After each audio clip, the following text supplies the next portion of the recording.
Hello students. तो आज के लेक्चर में हम कुछ टॉपिक्स पढ़ेंगे नए, जैसे इलेक्ट्रिकल एनर्जी, इलेक्ट्रिकल पावर, जो तुमने थोड़ा बहुत 10th क्लास में भी पढ़ा था। उसके बाद कॉम्बिनेशन ऑफ सेल्स पढ़ेंगे और कुछ क्वेश्चंस करेंगे। और लास्ट क्लास में हमने किरचॉफ्स लॉ पढ़े थे, जंक्शन रूल और loop rule, voltage rule, KCL KVL इसको बोला था हमने। उससे रिलेटेड मैंने बोला था क्वेश्चंस की प्रैक्टिस करनी है तुम्हें, किसी का आंसर वगैरह कुछ आया नहीं। तो चलो एक और क्वेश्चन हम कर लेते हैं। एक क्वेश्चन हम कर चुके थे वहां पर, एक और क्वेश्चन करते हैं, ठीक है, और उससे थोड़ा और समझने की कोशिश करते हैं। आई थिंक आ जाएगा समझ में किरचॉफ लॉ। तो जो क्वेश्चन है तुम्हारी एनसीईआरटी का क्वेश्चन है, ठीक है, एक्सरसाइज में तुम्हें मिल जाएगा। ये इस तरह से बना हुआ है।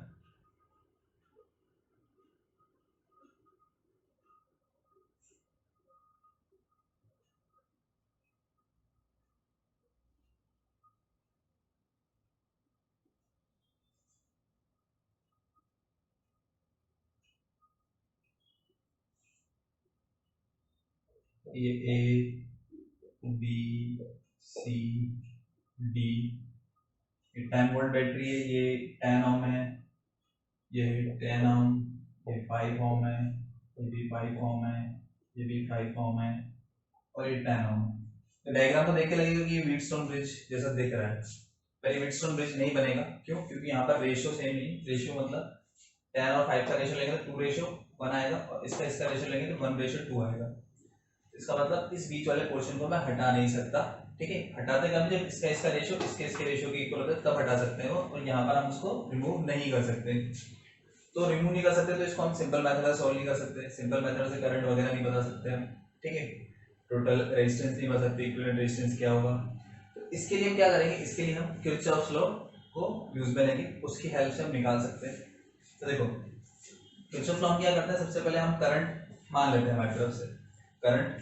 तो यहाँ से मैंने मान लिया, इससे जो करंट फ्लो रहा है वो है I1। यहाँ से I1 करंट फ्लो हो रहा है बैटरी से, ठीक है। तुम्हारे अकॉर्डिंग कहीं से भी I1 मान सकते हो। अभी I1 जा रहा है इधर इधर इधर इधर इधर, ठीक है। अब जैसे यहाँ पर पहुंचेगा तो ये पार्ट्स में, दो पार्ट्स में डिवाइड होगा करंट। I1 को दो पार्ट्स में डिवाइड कर दो। I1 में से I2 इधर चला गया, I1 में से I2 इधर चला गया, तो बचा कितना I1 में से? I1 में से I2 इधर जाएगा तो बचेगा कितना? बचेगा I1 माइनस I2।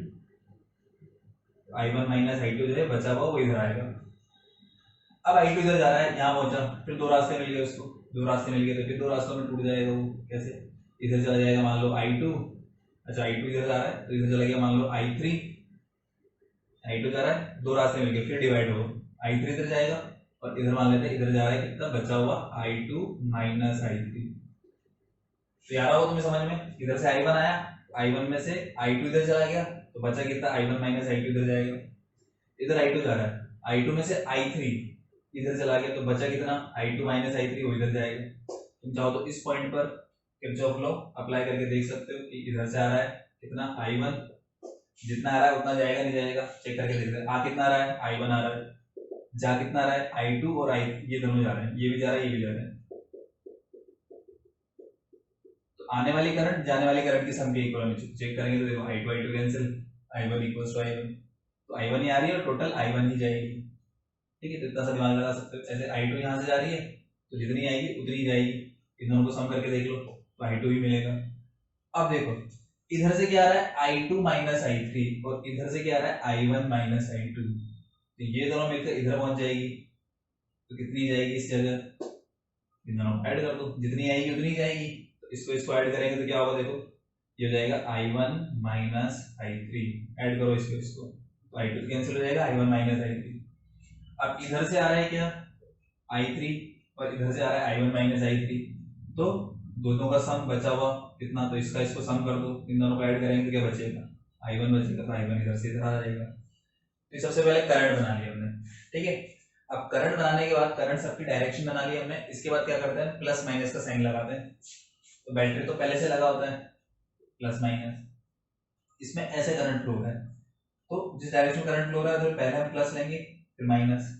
इधर मुझे इसमें ऐसे करंट फ्लो रहा है, इधर प्लस इधर माइनस, इसमें ऐसे करंट फ्लो रहा है, इसमें प्लस इसमें माइनस, इसमें नीचे जा रहा है करंट, इधर प्लस इधर माइनस, इसमें इधर जा रहा है करंट, इधर प्लस इधर माइनस, इसमें इधर जा रहा है करंट, इधर प्लस इधर माइनस। अभी प्लस माइनस के साइन हम लगा चुके हैं, तो अब इसके बाद क्या करेंगे हम, इसके बाद अब दूसरा हमारा वोल्टेज केवीएल अप्लाई करेंगे लूप रूल। तो इसके लिए कोई भी एक लूप सेलेक्ट कर लेते हैं, अलग अलग तुम्हारे अकॉर्डिंग कुछ भी कर सकते हो। तो जितना छोटा लूप लोगे उतनी छोटी इक्वेशन हम बना सकते हैं बिना कंफ्यूजन के। तो मैं छोटे छोटे दो लूप ले रहा हूँ, एक ले रहा हूँ ए सी डी ए, ये वाला। तो इसको लेते हैं in loop A C D A by KVL, KVL apply कर दो इसमें, करते हैं। ठीक है, तो कैसे स्टार्ट करते हैं, मैं ऐसे ट्रैवर्स कर रहा हूँ, इसको ऐसे घूमूंगा। तो ये प्लस से माइनस जाऊंगा, पहले प्लस से माइनस मैंने बताया था minus potential difference I into R, तो tan इंटू I2, तो tan इंटू I2। फिर यहाँ पहुंचा तो फिर प्लस से माइनस, फिर इसको मैं माइनस लूंगा, कितना रेजिस्टेंस 5, और ये I2 माइनस I3, तो 5 I2 माइनस I3। फिर उसके बाद यहाँ से घूम के यहाँ पहुंच गया, तो माइनस से प्लस क्या लिखेंगे, अब इसको प्लस लिखेंगे, कितना 5 I1 minus I2 equal to 0। अब इसको सिंप्लीफाई कर लेते हैं, कैसे, यहाँ tan 5 है तो 5 से डिवाइड कर दो इसको, तो 5 से डिवाइड करेंगे इसको तो कितना आएगा माइनस 2I2, इसको 5 से डिवाइड करेंगे तो माइनस I2 माइनस I3, इसको 5 से डिवाइड करेंगे तो I1 minus I2 equal to 0। तो देखो यहाँ पर एक तो ये I1 है, माइनस 2I2 माइनस I2 और माइनस I2, तो ये माइनस 4I2 हो जाएगा, तो minus minus plus I3 equal 0। तो यहाँ से मुझे I1 की वैल्यू में ऐसे लिखा होगी equation number 1, I1 equals to 4I2 minus I3 equals to 1। ठीक है, इसको यूज में लेंगे हम। फिर अब एक लूप ये वाला लेता हूं, तो in loop C B D A D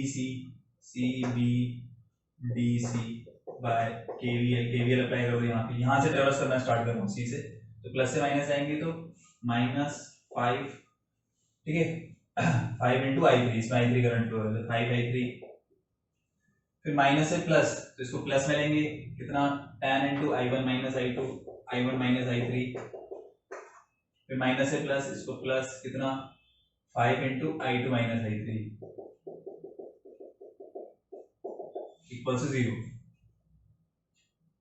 अब इसको भी फिर 5 tan 5 क्या करेंगे, 5 से डिवाइड कर देंगे, कितना आ जाएगा minus I3 plus I1 minus I3 plus I2, ये 2 से मल्टीप्लाई हुआ है, 2I1 माइनस 2I3, और ये हो जाएगा I2 minus I3 equal to 0। क्या बन जाएगा, 2I1 I3 plus I2 minus 4I3 equal to 0। अब I1 का वैल्यू यहाँ से जो निकाला था इसको यहाँ पे पुट कर दो, तो 2 से मल्टीप्लाई होगा 8I2 minus 2I3 plus I2 minus 4I3 equal to 0। 8 और ये कितना हो जाएगा 9I2 और ये 6I3 इक्वल टू 0।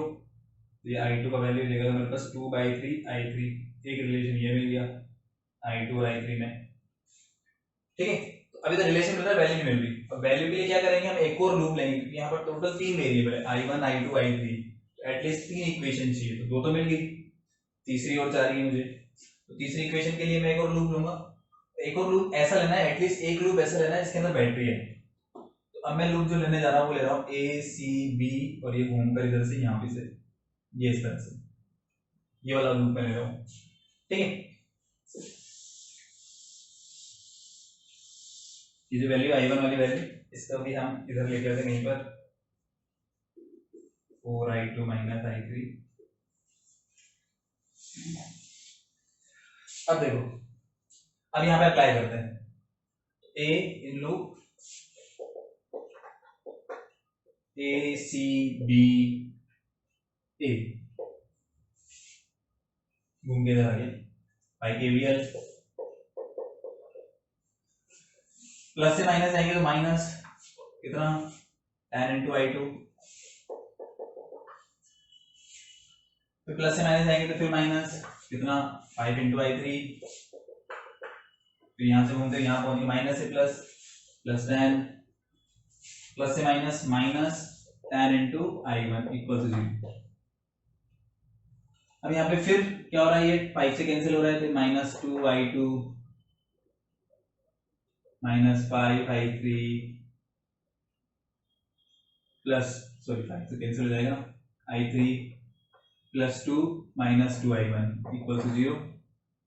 ठीक है, तो ये माइनस माइनस अब टर्म को उधर ले जाते हैं तो ये प्लस हो जाएगी, तो 2i1 plus 2i2 plus i3 equals to 0, equals to 0 equals to 2। एक इक्वेशन ये मिल गई। अब मैं क्या कर रहा हूँ, पहले i1 की वैल्यू पुट कर रहा हूँ। i1 की वैल्यू ये है 4i2 माइनस i3, वो यहाँ पर पुट कर देते हैं, तो 2 से मल्टीप्लाई होगा तो ये 8i2 minus 2i3 plus 2i2 plus i3 equals to 2।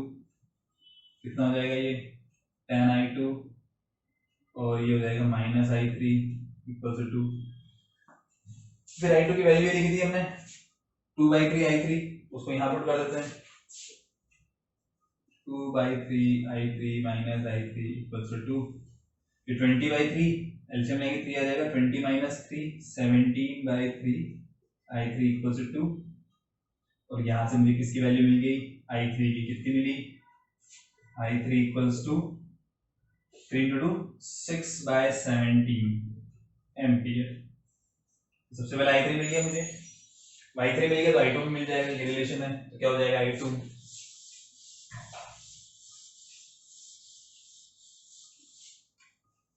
यहाँ पे पुट कर दो, i3 की वैल्यू 16/17 6/17, i2 इक्वल्स हो जाएगा 2/3 6/17, कितना आ जाएगा ये 4/17।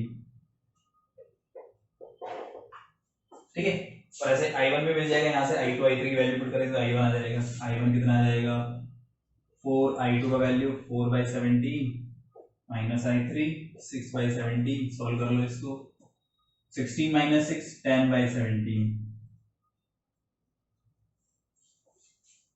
ठीक है, तो करंट मिल गई i1 जो यहाँ से फ्लो हो रही है टोटल करंट, तो ये तो टोटल करंट होगी i1 तो 10/17 जो यहाँ पर फ्लो हो रही है। ठीक है, फिर ये पहुंची 10/17, 10/17 में से i2 कितना है 4/17, तो 4/17 इधर चली जाएगी और बची हुई 10 माइनस 4 दैट मीन्स 6/17, तो i1 माइनस i2 हो जाएगा मेरे पास 10/17 माइनस 4/17 6/17 एम्पियर, वो यहाँ पे जारी होगी। ठीक है, ए से डी में। फिर अगर बताना है कि सी से डी में कितना जा रहा है, तो सी से डी तो i2 माइनस i3 कर देंगे, तो i2 की वैल्यू ये रही, i3 की वैल्यू इसमें से सब्ट्रैक्ट करूंगा तो क्या आएगा माइनस 2/17, नेगेटिव में आ रहा है, नेगेटिव में आने का मतलब ये है कि जो डायरेक्शन हमने ली है उसके जस्ट अपोजिट डायरेक्शन में एक्चुअल में करंट हो रहा है, तो एक्चुअल में करंट जो है वो ऐसे जा रहा है, कितना 2/17 इधर जा रहा है, हमने एरो इधर लिया था इसलिए नेगेटिव आया वो, तो मैं एरो इधर लेता और इस तरह से करंट से बनाता तो फिर ये पॉजिटिव वैल्यू मिल जाती मुझे, तो ये i2 माइनस i3 2/17। ठीक है, इस डायरेक्शन में फ्लो होगी, नेगेटिव आ रही मतलब इस डायरेक्शन एक्चुअल डायरेक्शन की है, और ऐसे i1 माइनस i3 बता देंगे, तो i1 ये है, i3 कितना है हमारे पास 6/17, तो यहाँ पे 4/17 जा रहा होगा, 4/17 6/17, ये वहां पे 10/17। ठीक, तो टोटल करंट मिली मुझे, टोटल करंट कितनी मिली 10/17, तो यहाँ से इसकी हेल्प से मैं रेजिस्टेंस बता सकता हूँ, इसका टोटल रेजिस्टेंस कितना आएगा, देखो कैसे,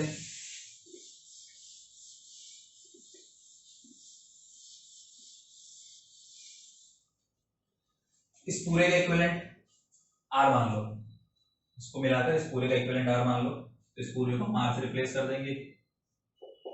बैटरी कितनी है मेरे पास, बैटरी 10 वोल्ट की।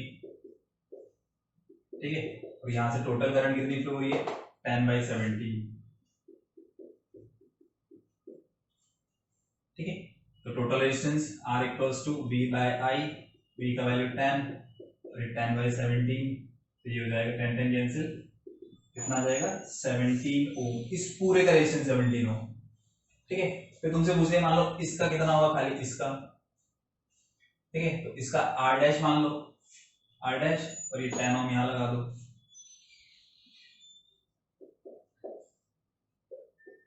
तो देखो ये दोनों किसमें सीरीज में है, तो R डैश प्लस 10 इसके इक्वल, टोटल के इक्वल 70, R डैश की वैल्यू जाएगी मेरे पास 7 ओम, मतलब इस पूरे का जो रेजिस्टेंस आएगा वो 7 ओम हो जाएगा। ठीक है, तो यहाँ से मैं इक्विवेलेंट बता सकता हूँ कि इस वाले पोर्शन का इक्विवेलेंट रेजिस्टेंस इतना आ जाएगा। तो किरचॉफ लॉ वाला मेथड है, तो इसमें करीब हमने 10 मिनट करीब लग गए होंगे इसको पूरा सॉल्व करने में। तो टाइम कंज्यूमिंग है ये, ठीक है। किरचॉफ लॉ से अगर सॉल्व करेंगे तो थोड़ा सा टाइम लगता है हमें ज्यादा, पर आंसर आ जाएगा। किस टाइप का सर्किट हो, कैसा भी टिपिकल सर्किट हो जिसको हम व्हीटस्टोन से भी नहीं कर पा रहे तो उसको फिर हम किरचॉफ लॉ से कर सकते हैं, इस मेथड से कर सकते हैं इसको अप्लाई करके, ठीक है। तो अब तुम्हें थोड़ा बहुत समझ में आ गया होगा। अब इसके बाद फिर हम अब नेक्स्ट टॉपिक पे चलते हैं हमारे, ठीक है। तो क्वेश्चन की बात होगी, तुम्हें खुद को भी प्रैक्टिस करनी है, इसमें एग्जांपल भी दिए हुए तुम्हारे एनसीईआरटी बुक में व्हीटस्टोन जैसे क्वेश्चंस के, व्हीटस्टोन टॉपिक के बाद किरचॉफ लॉ के बाद तुम क्वेश्चंस तो तुम सॉल्व करके कर सकते हो, ठीक है। तो नेक्स्ट टॉपिक पे जाते हैं। नेक्स्ट टॉपिक है हमारा इलेक्ट्रिकल एनर्जी,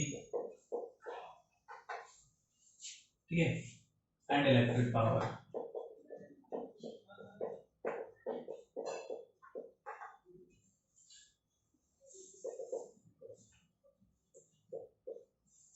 ठीक है। तो तुमने सुना होगा जैसे किसी भी वायर के अंदर करंट फ्लो हो रही है, 10th क्लास में पढ़ा था, किसी वायर में करंट फ्लो होती है तो वो वायर गर्म हो जाता है। किसी कॉइल में करंट फ्लो हो रही है, जैसे हीटर की कॉइल है, ठीक है, हम इलेक्ट्रिक आयरन करते हैं उसकी कॉइल है, इलेक्ट्रिक बल्ब है, ठीक है, जो इनकैंडेसेंट येलो कलर का जो जलता है, तो उसमें जब भी करंट फ्लो होती है तो वो जो हीटिंग एलिमेंट होता है वो गर्म हो जाता है, गर्म होकर हीट प्रोड्यूस करता है बहुत हाई अमाउंट में।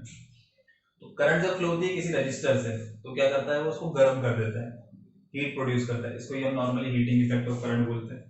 तो ये हीट आ कहाँ से रही है, कैसे प्रोड्यूस हुई है, तो इसके बारे में हम देख लेते हैं। तो जैसे मान लो कोई भी कंडक्टर है, लाइक कंडक्टिंग वायर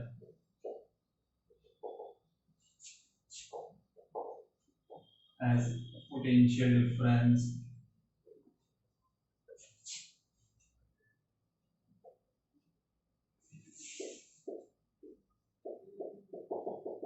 and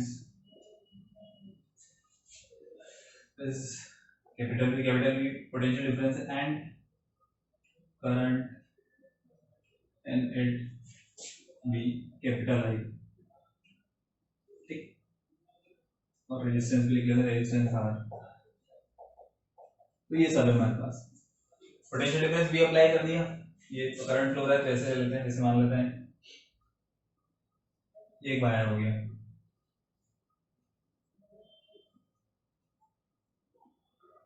इसके एंड्स हो गए एक एंड ए बी, ठीक है। ये हायर पोटेंशियल पे ले लेते हैं इस वाले को, इसको लोअर पोटेंशियल पर, इस जो इसको उसका जो पोटेंशियल है वो वी ए ले लेते हैं, इसका potential V B, V A का वैल्यू ज्यादा है वी बी से, तो करंट की डायरेक्शन बता सकते हो तुम, तो करंट जो फ्लो होती है वो हाई पोटेंशियल से लो पोटेंशियल, मतलब करंट इधर फ्लो होगी इस डायरेक्शन में, इसके अंदर हाई करंट ऐसे फ्लो रहा हो, उसका रेजिस्टेंस आ रहा है, ठीक है।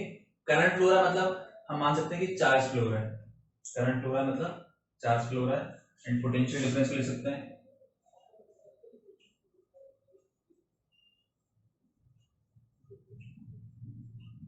Potential difference V equals to VA minus VB, इसके दोनों के एंड के अक्रॉस पोटेंशियल डिफरेंस ये हो जाएगा इसका वैल्यू। अब मान लो Q चार्ज फ्लो होता है डेल्टा टी में, टी टाइम में, ऐसा कंसीडर कर लेते हैं इसके अंदर,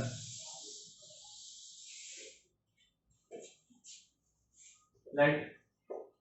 Q अमाउंट ऑफ चार्ज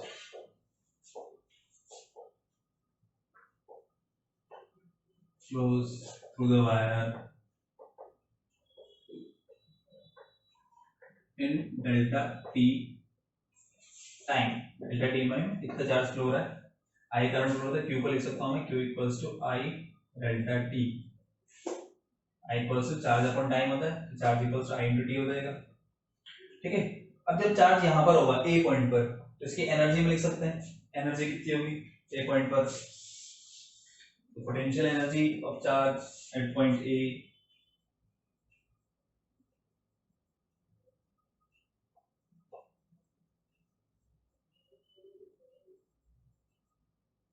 कितना हो जाएगा, यू ए इक्वल्स टू, तो पोटेंशियल एनर्जी को नॉर्मली ऐसे लिख सकते हैं charge into potential difference, Q into V, Q into V, sorry charge into potential difference है पोटेंशियल, तो किसी पॉइंट है इलेक्ट्रिक फील्ड के अंदर उस पर वी पोटेंशियल है और उस पर क्यू चार्ज रखा हुआ है, तो उसकी एनर्जी होती है Q into V, charge into potential, charge into electric potential, ये हमने फर्स्ट चैप्टर में पढ़ा था।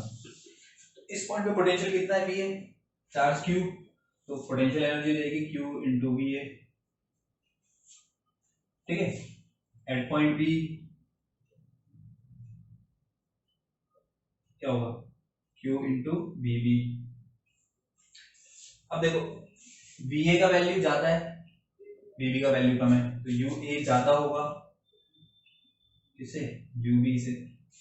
इसका मतलब जब चार्ज पार्टिकल एक पॉइंट से दूसरे पॉइंट तक जाता है, जब करंट फ्लो हो रही है, करंट फ्लो हो रही है तो जो चार्ज पार्टिकल है वो एक पॉइंट से दूसरे पॉइंट तक जाएगा, तो क्या होगा, उसकी पोटेंशियल एनर्जी डिक्रीज हो जाएगी। क्यों, पहले ज्यादा थी, यहाँ पहुंचा तो डिक्रीज, तो डिक्रीज इन पोटेंशियल एनर्जी कितनी हो जाएगी,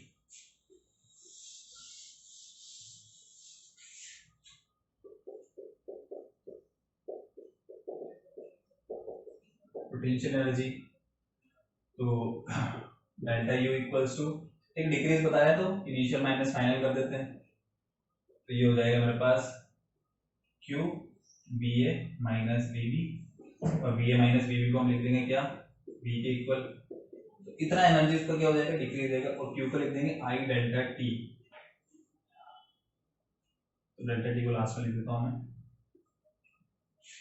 तो इतना पोटेंशियल एनर्जी डिक्रीज हो जाता है, ठीक है। अगर मैं चेंज निकालूंगा तो चेंज को मैं ऐसे लिख दूंगा फाइनल माइनस इनिशियल, और नेगेटिव में आएगी, नेगेटिव में चेंज आ रहा है, इसका मतलब पोटेंशियल एनर्जी डिक्रीज हो रही है, ठीक है।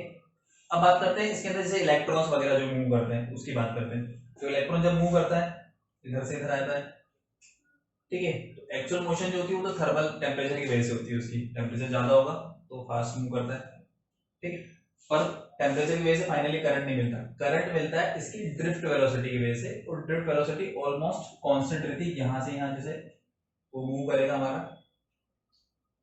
चार्ज पार्टिकल, तो उसकी जो ड्रिफ्ट वेलोसिटी लिखी थी हमने वो लिखी थी Pd equals to upon n e a, area change नहीं कर रहे, इसको चेंज नहीं कर रहे, इसको चेंज नहीं कर रहे, तो वो ड्रिफ्ट वेलोसिटी कांस्टेंट रहती है हमारी, तो कांस्टेंट वेलोसिटी से वो एक जगह से दूसरी जगह इलेक्ट्रॉन ड्रिफ्ट करता है, और जब कांस्टेंट वेलोसिटी से एक जगह से दूसरी जगह ड्रिफ्ट करेगा तो उसकी काइनेटिक एनर्जी चेंज नहीं होगी, तो काइनेटिक एनर्जी चेंज नहीं हो रही बट पोटेंशियल एनर्जी डिक्रीज हो रही है। तो ये जो पोटेंशियल एनर्जी डिक्रीज हो रही है, ये पोटेंशियल एनर्जी डिक्रीज होकर कहाँ जा रही है, किसी न किसी को तो मिल रही होगी, तो ये पोटेंशियल डिक्रीज होकर मिलती है किसी के अंदर जो एटम्स होते हैं या दूसरे इलेक्ट्रॉन्स जो होते हैं। क्या होता है, जब इलेक्ट्रॉन इलेक्ट्रिक फील्ड के अंदर मूव करता है, तो मूव करता है तो उसकी एनर्जी बढ़ती है, उसे फोर्स लगा, फोर्स लगेगा तो क्या होगा, उसकी एनर्जी बढ़ेगी, वो एनर्जी बढ़ी हुई एनर्जी से फिर जाकर किससे कोलिजन करता है, एटम से कोलिजन करता है, और जब एटम से कोलिजन करता है तो उसके साथ वो एनर्जी शेयर करता है, मतलब कुछ एनर्जी उसको दे देता है। कोलिजन में तुमने पढ़ा होगा, दो पार्टिकल कोलाइड कर रहे हैं, तो कोलाइड करते हैं तो वो एनर्जी डिस्ट्रीब्यूट हो जाती है, थोड़ा एनर्जी दूसरे को मिल जाता है, तो ऐसे एटम को भी क्या मिलेगा, एनर्जी मिल जाएगी, इसके अंदर एटम जो होगा उसको एनर्जी मिल जाएगी, और उसको जब एनर्जी मिलेगा एटम को या आयन को, तो आयन अपनी जगह से हिलता नहीं है, वो क्या करने लगेगा, ज्यादा स्पीड से वाइब्रेट करने लगेगा, ठीक है। ज्यादा स्पीड से वाइब्रेट करेगा तो फिर ज्यादा कोलिजन होगी, और ज्यादा कोलिजन होगी तो उसका टेम्परेचर बढ़ेगा। तो कोलिजन से हमें ये भी पता है कि जब भी दो ऑब्जेक्ट टकराते हैं तो वहां पर टेम्परेचर बढ़ जाता है, ठीक है, हीट प्रोड्यूस होती है, जैसे दो पत्थर को टकराओगे तुम ऐसे करके टकराएंगे दो पत्थर तो वहां चिंगारी निकलती है, मतलब वहां पे क्या हो रही है, हीट प्रोड्यूस हो रही है, तो ऐसे यहाँ पर भी क्या होती है, हीट प्रोड्यूस होती है, ठीक। तो हम ये कंसीडर कर रहे हैं कि जितना एनर्जी लॉस हुआ है, ये क्या है, पोटेंशियल एनर्जी लॉस हुआ है किसका, चार्ज पार्टिकल का, तो जितना एनर्जी लॉस हुआ है ये किसमें कन्वर्ट हो जाएगा, हीट में, ठीक है। तो ऐसा बोलते हैं। तो हम यहाँ से इलेक्ट्रिक पावर अगर मैं लिखना चाहूँ, electric power is equal to the rate of decrease of potential energy of charge, ठीक है। तो P equals to delta u upon delta t, delta u का value I into v delta t, तो ये v i delta t upon delta t, t cancel हो जाएगा, फिर power का फॉर्मूला मिल जाएगा मुझे V इंटू आई, तो ये पावर आ जाएगी V इंटू आई, ठीक है। किस रेट से पोटेंशियल एनर्जी डिक्रीज हो रही है, और इसी को हम जो एनर्जी डिक्रीज हुई है हीट में कन्वर्ट हो जाएगी,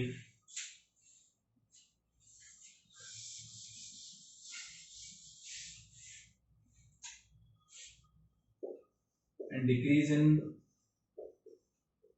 potential energy is converted into heat in the conductor. The heat produced in delta t time, तो ज्यादा से लिख देंगे वी आई डेल्टा टी, ठीक है। अब ओम्स लॉ अप्लाई कर सकते हैं, since V equals to I R होता है, तो V की जगह आई आर लिख देंगे, तो ये H इक्वल्स हो जाएगा I into I square R delta T, ठीक है। ये जूल ने फॉर्मूला दिया था, joules law of heating. Joules law of heating का मतलब है कोई भी कंडक्टर है, ठीक है, उसके अंदर करंट फ्लो रहा है, आर रेजिस्टेंस है, आई करंट फ्लो रहा है, तो जो हीट प्रोड्यूस होगी डेल्टा टी टाइम में वो आई स्क्वायर डेल्टा टी हो जाएगा, इतना हीट प्रोड्यूस होगा, तो हीट का फॉर्मूला, ठीक है। और वो जो पावर का फॉर्मूला में लिखा है, रेट ऑफ हीट किस रेट से हीट प्रोड्यूस हो रही है, तो पावर के फॉर्मूले को हम अलग अलग टाइप से लिख सकते हैं चाहे तो। एक तो सिंपल हीट वाला फॉर्मूला हो गया, इसको तुम ध्यान रख सकते हो, एक वो पावर वाला formula P equals to VI। अब देखो ये जो एनर्जी जो डिक्रीज हो रही है चार्ज की, फिर भी चार्ज फ्लो होता है सर्किट के अंदर, जैसे मान लो ये रजिस्टर है, वायर है, करंट फ्लो हुई है, ठीक है, एनर्जी डिक्रीज हो रही है, एनर्जी डिक्रीज होगी, फिर जैसे ही बैटरी से निकलेगा वो चार्ज पार्टिकल, उसकी वापस एनर्जी उतनी हो जाएगी। तो यहाँ पर जो एनर्जी जितनी डिक्रीज होती है उतनी एनर्जी कौन सप्लाई करता जाता है, उसको कंटिन्यूअसली बैटरी सप्लाई करती जाती है। तो यहाँ पर हमें एक सोर्स चाहिए होता है, तो सोर्स वो एनर्जी सप्लाई करता है, और जो सोर्स एनर्जी सप्लाई कर रहा है वही क्या हो रहा है, यहाँ पर हीट की फॉर्म में डिसिपेट हो रहा है, हीट की फॉर्म में कन्वर्ट हो रहा है, वेस्ट होती जा रही है वो एनर्जी हीट की फॉर्म में। और ये बैटरी को एनर्जी कैसे मिलती है, तो बैटरी को पता हो, तुम्हें लैग्रांज सेल के बारे में बताया मैंने, तो उनके अंदर वो केमिकल्स होते हैं, ठीक है, वहाँ पर केमिकल एनर्जी स्टोर्ड होती है, वो केमिकल एनर्जी किस में कन्वर्ट होती है, सेल के अंदर, सोर्स के अंदर इलेक्ट्रिकल एनर्जी में, फिर इलेक्ट्रिकल एनर्जी यहाँ पहुँच के किस में कन्वर्ट हो जाएगी, वो हीट एनर्जी में। तो इस तरह से एनर्जी कंजर्वेशन होता है। बोल सकते हैं कि केमिकल इलेक्ट्रिकल में, इलेक्ट्रिकल हीट में कन्वर्ट हो रही है। अब देखो जो formula P equals to V into i, इसको हम कैसे यूज में ले सकते हैं, ये भी आई जा रहा है यहाँ पर, तो एक तो ये formula P equals to V into i, इसको यूज में लेते हैं, जैसे सेल है, सेल से आई करंट फ्लो रहा है, तो सेल से आई करंट फ्लो रहा है, तो इसको बोल सकता हूँ मैं input power, as input power, कितना पावर ये इनपुट कर रहा है, कौन, सोर्स, सोर्स कितना पावर दे रहा है, तो सोर्स का वोल्टेज या ईएमएफ जो भी होगा into I, terminal voltage into I, तो ये कितना पावर इसमें इनपुट दे रहा है, ये इनपुट पावर हो गया, ठीक है। इसके अलावा एक फॉर्मूला हम बना सकते हैं, P की जगह आई आर लिख देंगे तो हो जाएगा आई स्क्वायर आर, ये वाला फॉर्मूला लेते हैं, power dissipated in form of heat,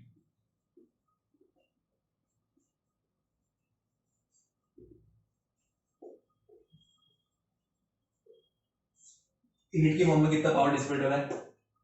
और एक और फॉर्मूला क्यों ले सकते हैं, I equals to V by R भी लिख सकता हूँ, तो I equals to V by R लिखूंगा तो ये हो जाएगा V स्क्वायर बाय आर। एक ये वाला फॉर्मूला यूज में ले सकते हैं, V पोटेंशियल डिफरेंस R, और इसी से हम रेजिस्टेंस निकाल सकते हैं, कैसे निकालेंगे, R equals to V square by P, ठीक है। तो यहाँ पर ये जब रेजिस्टेंस निकालेंगे, किसी न किसी इलेक्ट्रिक बल्ब का निकालेंगे, इलेक्ट्रिक आयरन का निकालेंगे, या कोई भी इलेक्ट्रिक डिवाइस होगा उसका निकालेंगे, तो उसमें V और P क्या होता है, V होता है हमारा रेटेड वोल्टेज, और P होता है हमारा रेटेड पावर।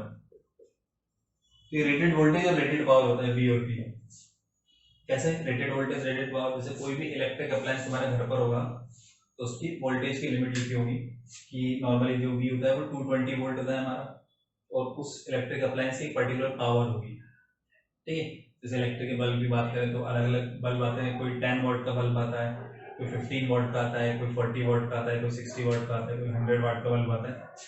तो जो लिखा हुआ होता है उसके ऊपर कि ये 100 वॉट का बल्ब है, तो उसकी रेटेड पावर है। जैसे इलेक्ट्रिक आयरन है 1000 वोल्ट की है, तो रेटेड पावर हो जाएगी उसकी, ठीक है। कोई एसी है 2000 वोल्ट का है, तो उसकी रेटेड पावर हो जाएगी, ठीक है। तो उससे हम क्या निकाल सकते हैं, जैसे उसमें सिर्फ रेजिस्टेंस वगैरह लगा हुआ है सिर्फ, तो रेजिस्टेंस ऐसे फाइंड कर सकते हैं, rated voltage upon rated power. Mostly हम यूज में लेते हैं इसको, जो बल्ब होता है उसके लिए, जो हमारा इनकैंडेसेंट बल्ब होता है येलो कलर का, ठीक है, इसमें फिलामेंट लगा होता है, जब करंट फ्लो होती है तो वो से येलो लाइट निकलती है। उस बल्ब के लिए हम रेजिस्टेंस ऐसे बता सकते हैं कि जो फिलामेंट लगा होगा उसका रेजिस्टेंस इस तरह से फाइंड कर सकते हैं। ये फॉर्मूला हो गया। इसको नॉर्मली हम input power as input power use करेंगे V into I। इस वाले फॉर्मूले को पावर डिसिपेट होगी, इस वाले को यूज में लेंगे रेजिस्टेंस फाइंड करने के लिए, ठीक है। ये कुछ फॉर्मूला हो गया हमारे, इनको ध्यान में रखना है। अब इसके बाद बात करते हैं, जैसे बल्ब की बात कर लेते हैं। बल्ब को हम अलग अलग तरीके से कनेक्ट कर देते हैं।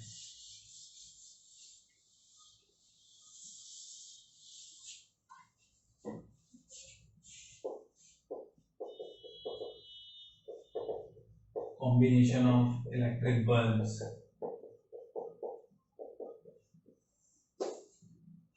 वही अलग अलग तरीके से कनेक्ट कर सकते हैं। एक जाएगा सीरीज कॉम्बिनेशन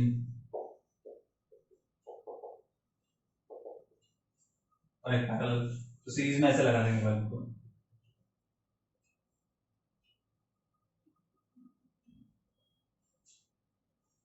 कोई सोर्स ले लेना वोल्टेज, ठीक। इसकी रेटेड पावर लिख रहा हूँ, ये रेटेड पावर P1 है, रेटेड पावर P2 है इसकी, ठीक है। और इनका वोल्टेज सेम लगा दोनों का, इसका भी V, इसका भी V।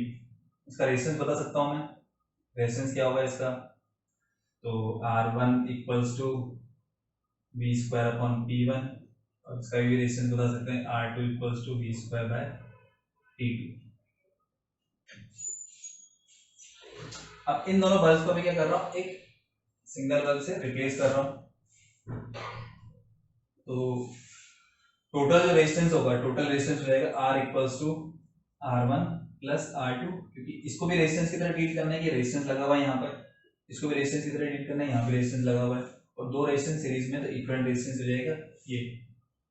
अब मान लो ये दोनों बल्ब मिलकर एक तीसरा बल्ब बनाते हैं, ठीक है, और जो बल्ब है उस वो भी वही सेम रेटिंग है, उसी रेटिंग का, जितनी रेटिंग की है तो वोल्टेज की रेटिंग, उसकी भी रेटिंग वही है। इसको लिख देंगे V स्क्वायर बाई P, इसको V स्क्वायर बाई P1, इसको V स्क्वायर बाई P2।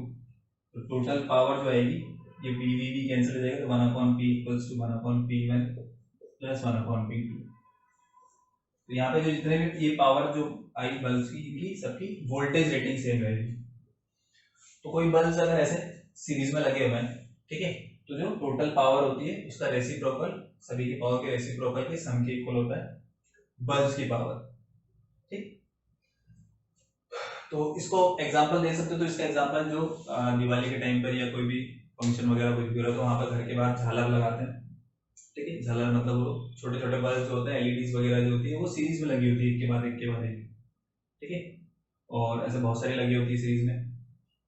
उसका जो अगर तुम्हारे लाइट का बिल आएगा, अगर तुम साल भर भी जला के रखोगे तो उसका लाइट का बिल बहुत ही कम आएगा, क्योंकि जो पावर कंजप्शन होगा वो पावर कंजप्शन बहुत ही कम होगा, क्योंकि जब रेसिप्रोकल स्टार्ट करते हैं तो जो मैक्सिमम वैल्यू होती है वो डिक्रीज होती जाती है, जितना ज्यादा हम ऐड करते जाएंगे उतना ज्यादा। तो उसको रात भर जलाओ, दिन भर जलाओ, और उससे उजाला भी इतना नहीं होता कि मतलब तुम पूरे घर में अगर उसको जला लोगे, पूरी सब जगह दीवारों पे लगा ली तुमने कमरे के अंदर, और फिर तुम पढ़ने की कोशिश कर रहे हो, ठीक है, तो उसमें पढ़ नहीं पाओगे, क्योंकि उसकी उजाला इतना ज्यादा नहीं होता, उसकी ब्राइटनेस इतनी ज्यादा नहीं होती, क्योंकि पावर कंज्यूम भी बहुत कम कर रहे हैं, पावर कंज्यूम बहुत कम कर रहे हैं। अब चलो यहाँ पर बात करते हैं, एक टॉपिक तो ये होगी पावर कंज्यूम बहुत करते हैं, एक टॉपिक पे इसका जाते हैं कि इन दोनों में से, जैसे मैंने लगा रखा है कि अगर इसकी पावर में कोई रिलेशन है तो ब्राइटनेस में क्या रिलेशन होगा। तो इसको देख लेते हैं। मान लेते हैं light P1 is greater than P2, मान लो इसकी पावर ज्यादा है, इसकी पावर कम है। तो देखो रेजिस्टेंस और पावर क्या है, रेसिप्रोकल में, रेसिप्रोकल से मुझे क्या पता चल रहा है, जिसकी पावर ज्यादा होगी इसका रेजिस्टेंस कम होगा। सो R1 is less than R2, R1 इसका रेजिस्टेंस कम होगा, इसका रेजिस्टेंस ज्यादा होगा, ठीक है। अब ये दोनों किसमें लगे हुए हैं, सीरीज में। सीरीज में क्या होता है, in series P potential difference directly proportional to R। इसका मतलब इसके क्रॉस पोटेंशियल डिफरेंस कम होगा, इसके क्रॉस पोटेंशियल डिफरेंस ज्यादा होगा, मतलब V1 की वैल्यू कम होगी V2 से, तो पोटेंशियल डिफरेंस आएगा इससे जो मिलेगा मुझे, ठीक है। तो उनकी वैल्यू में ऐसे रिलेशन होगा। तो इस जो है इसको क्या मिल रहा है, ज्यादा पोटेंशियल, इसको कम पोटेंशियल मिल रहा है, V1 की वैल्यू कम है, इसको ज्यादा पोटेंशियल मिल रहा है, पोटेंशियल मिलना, पोटेंशियल डिफरेंस मिलना मतलब यहाँ से कितना ज्यादा इसको पावर मिल रहा है, एक तरह से बोल सकते हैं। तो इसको कम पोटेंशियल मिल रहा है, कम पोटेंशियल मिल रहा है तो इसकी जो ब्राइटनेस आएगी वो कम आएगी। इसको ज्यादा पोटेंशियल मिल रहा है तो इसकी ब्राइटनेस जो आएगी वो ज्यादा आएगी। ठीक है, तो V1 is less then V2, सो जो ब्राइटनेस होगी of 1 is greater than, sorry less than brightness of, क्योंकि वोल्टेज ही कम मिल रहा है, इसको वोल्टेज कम मिल रहा है, पहले वाले को दूसरे वाले को वोल्टेज ज्यादा मिल रहा है। तो पावर इसकी ज्यादा थी पर ब्राइटनेस इसकी कम आएगी। ऐसा सीरीज में होता है, सीरीज में अगर हम बल्ब लगाएंगे, अलग अलग पावर के हमने बल्ब लगा दिए, ठीक है, वोल्टेज रेटिंग सेम ही सबकी, तो जिसकी पावर ज्यादा होती है उसकी ब्राइटनेस कम होगी, उससे कम उजाला मिलेगा क्योंकि उसको वोल्टेज कम मिलेगा। ठीक है, और जिसकी पावर कम होगी वो ज्यादा एनर्जी कंज्यूम करेगा, बैटरी से जो एनर्जी मिलती है उसको ज्यादा कंज्यूम करेगा, उसकी ब्राइटनेस ज्यादा आएगी। तो ये वाला बल्ब ज्यादा एनर्जी कंज्यूम करेगा, ब्राइटनेस ज्यादा देगा, और ये वाला बल्ब कम एनर्जी कंज्यूम करेगा, पावर कम देगा। तो फाइनली इस रिजल्ट में लिख सकता हूँ क्या, इससे फाइनल रिजल्ट लिख सकता हूँ इस सीरीज के अंदर ब्राइटनेस ऑफ बल्ब जो है is inversely proportional to power of bulb. Power ज्यादा होगी तो ब्राइटनेस, ब्राइटनेस या फिर ऐसा बोल सकते हो कि जो वो एनर्जी कंज्यूम करता है वो सीरीज कॉम्बिनेशन में, ये जो झालर वगैरह लगती है वो। और दूसरा आ जाता है हमारा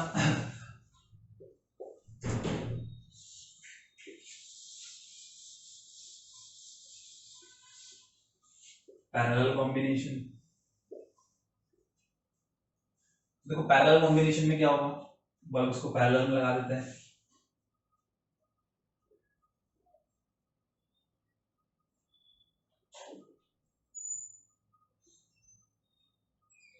ये लग गया पैरेलल में, इसकी पावर P1 इसकी पावर P2, ठीक है, रेजिस्टेंस इसका R1 इसका R2। तो अगर इसका इक्विवेलेंट रेजिस्टेंस लिखेंगे तो इक्विवेलेंट रेजिस्टेंस क्या लिखेंगे हम, 1/R equals to 1/R1 plus 1/R2। ठीक है, वोल्टेज रेटिंग सेम लेते हैं, इसकी भी इसकी भी इसकी भी, तो ये v square v square v square multiply कर दे तो v स्क्वायर बाय r को p लिख देंगे, इसको p1 लिख देंगे, इसको p2। तो पैरेलल में अगर बल्ब लगे हुए हैं तो टोटल पावर जो होगा, टोटल पावर हो जाएगा हमारा ऐड हो जाएगा ऐसे, p1 plus p2 plus p3 plus p4 सबको ऐड कर देंगे तो ये आ जाएगा। ठीक है, तो जितने भी पैरेलल में सीरीज में सॉरी पैरेलल में जितने भी डिवाइसेस लगे होते हैं तो टोटल पावर को हम क्या कर सकते हैं, ऐड कर सकते हैं सबकी। ये तो इक्विवेलेंट पावर हो गई। अब इसकी ब्राइटनेस पर आ जाते हैं,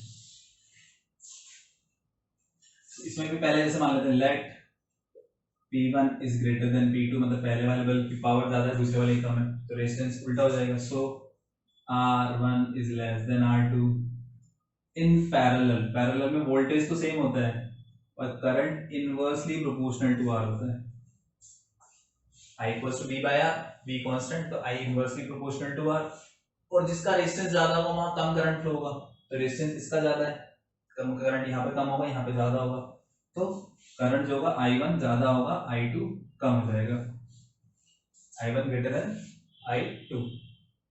ठीक है, तो इसको ज्यादा करंट मिल रही है और इसको कम करंट मिल रही है, इसको ज्यादा करंट मिल रही है इसका मतलब ये एनर्जी ज्यादा कंज्यूम करेगा, इसको लेस करंट मिल रही है तो एनर्जी कम कंज्यूम करेगा। तो जो ब्राइटनेस होगी वो बोल सकते हैं हम, पहले वाले को ज्यादा करंट मिल रहा है तो उसकी ज्यादा होगी, और सेकंड वाले की ब्राइटनेस जो होगी वो कम होगी।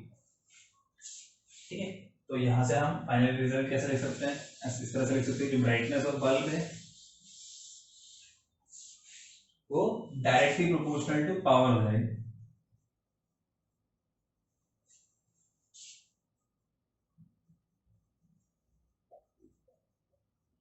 तो P1 की पावर ज्यादा थी उसकी ब्राइटनेस भी ज्यादा है, तो पैरेलल में यही होता है जिसकी पावर ज्यादा होगी उसकी ब्राइटनेस ज्यादा होगी, और हमारे घर पर भी यही होता है क्योंकि हमारे घर पर सारे जितने भी डिवाइसेस है सब पैरेलल में लगे होते हैं।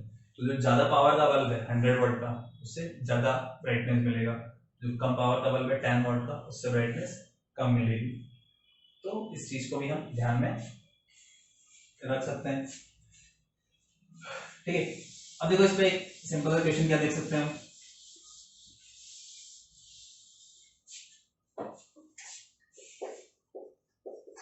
जैसे मान लो इस तरह से बल्ब लगे हुए हैं, एक बल्ब यहाँ पर है,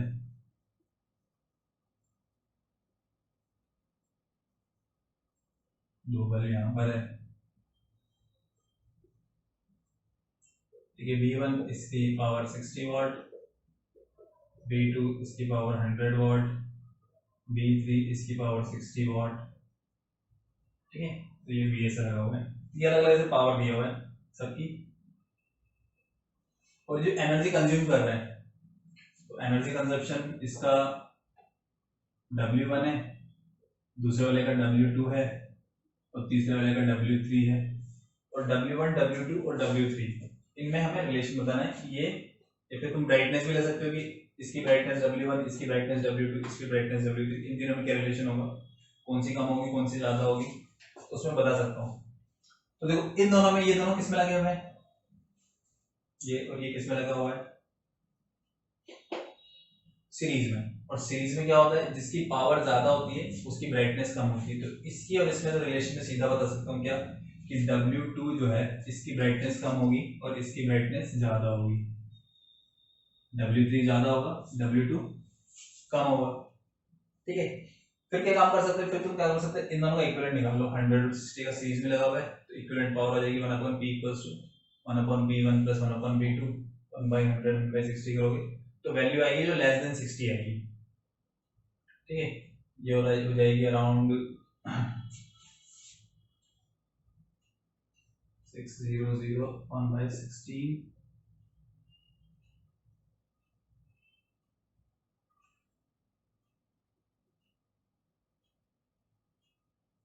अप्रोक्स 37 के आसपास, ठीक है।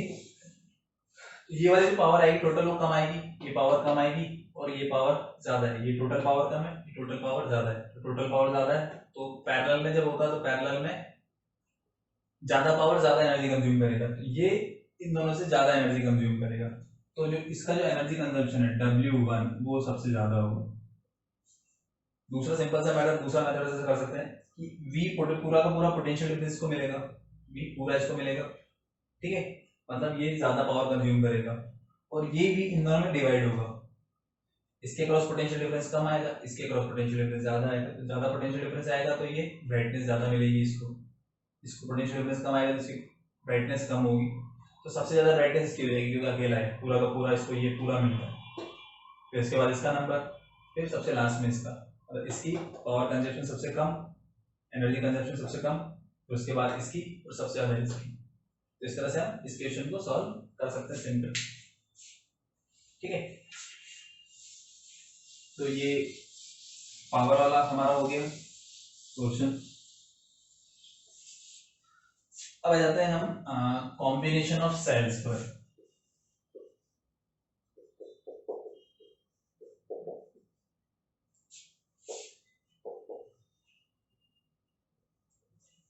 सेल्स को कंबाइन करेंगे, फिर इसमें भी वही सीरीज पैरेलल, पहला लिख लेते हैं इन सीरीज, सीरीज में लगा लेते हैं। कैसे लगाएंगे, ठीक है। नॉर्मल जैसे बात करें अगर हम, तो ऐसे में बना रहा हूं, अगर दो सेल्स को, ये E1 ये E2 ऐसा लगे हुए, तो इसका अगर मैं इक्विवेलेंट लिखूंगा तो देखो ये भी इधर ही करंट फ्लो करना चाह रहा है और ये वाला भी इधर, दोनों सेम डायरेक्शन में करंट फ्लो करना चाह रहे हैं।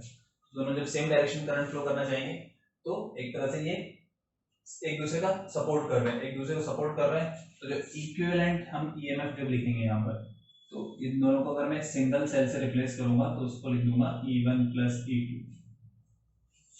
इक्विवेलेंट ईएमएफ, अगर ऐसा लगा हुआ सिंपल। और अगर इस तरह से लगा हुआ है,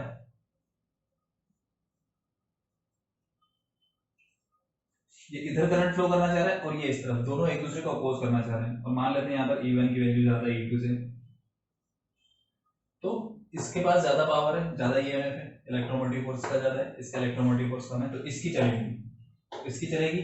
तो फाइनल जो हमारा रिजल्ट आएगा वो ऐसे दिखेगा इसकी बैटरी के अकॉर्डिंगली, और वैल्यू जो होगी वो E1 - E2 हो जाएगी, क्योंकि दोनों एक दूसरे को क्या कर रहे हैं, अपोज कर रहे हैं। मान लो अगर E2 ज्यादा होता तो फिर इसकी चलती, इसकी चलती तो इसके अकॉर्डिंग बैटरी बनती, इसके प्लस और इसके माइनस के अकॉर्डिंग, और वैल्यू जाती E2 माइनस E1। तो डायरेक्ट अगर ऐसा लगेगा तो मैं इस तरह से कर सकता हूँ। अब सेल के साथ मैं क्या कर रहा हूँ, यहाँ पर इंटरनल रेजिस्टेंस भी ले रहा हूँ। तो एक डायग्राम बना लेते हैं सिंपल सा, इसमें कंसीडर कर लेते हैं late n equal cells, identical cells,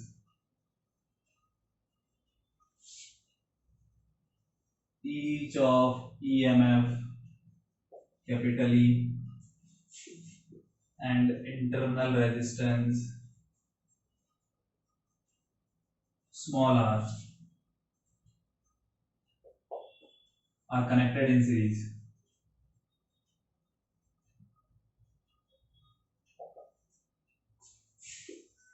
With load resistance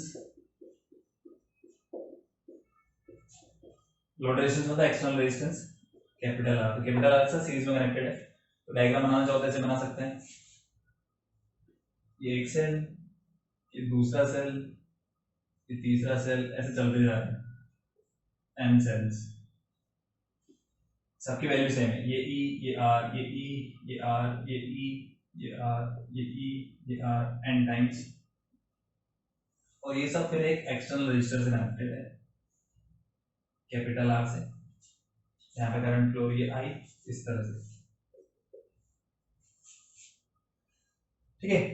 तो सब एक ही डायरेक्शन बनाया मैंने, सब एक ही डायरेक्शन करंट फ्लो करना चाहते हैं, तो सब ऐड हो जाएंगे e plus e plus e plus e plus e. तो ई इक्विवेलेंट अगर मैं लिखना चाहूँ, मतलब इसका अगर इक्विवेलेंट सर्किट बना दूं ऐसे,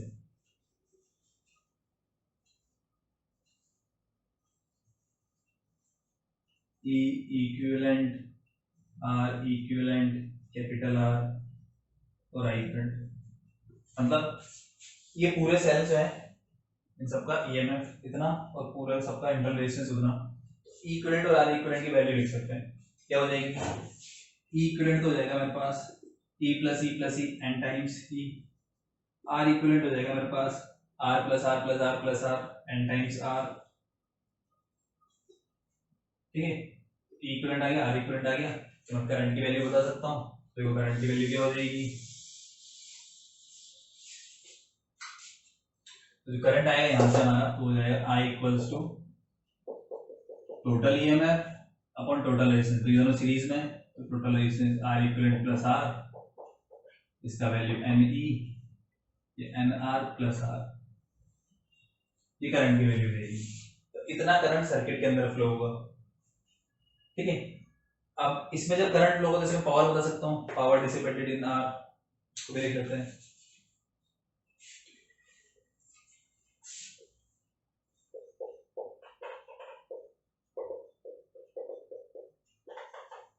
power dissipated in r, P equals to i square r, यही फॉर्मूला होता है, आई करंट फ्लो रहा है, r resistance, i square are, आई की वैल्यू इतनी, तो जाएगा n e upon n are plus r इसका square into are,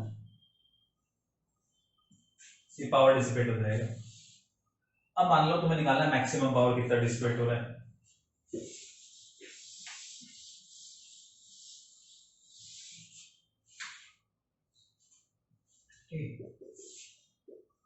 for maximum power dissipated, तो मैक्सिमम मिनिमम कैसे निकालते हैं, मैक्सिमम मिनिमम निकालते हैं एक बार डिफरेंशिएट करते हैं और इसको जीरो के इक्वल पुट कर देते हैं, तो ये पावर है, इसको एक बार डिफरेंशिएट करेंगे जीरो के इक्वल पुट कर देंगे, तो डिफरेंशिएशन आता है एन ई स्क्वायर, स्क्वायर हो रहा है वो तो कांस्टेंट है, तो अलग लिख लेंगे हम, बचेगा एन प्लस आर का होल स्क्वायर और ऊपर आर, तो उसका डिफरेंशिएशन कर देंगे,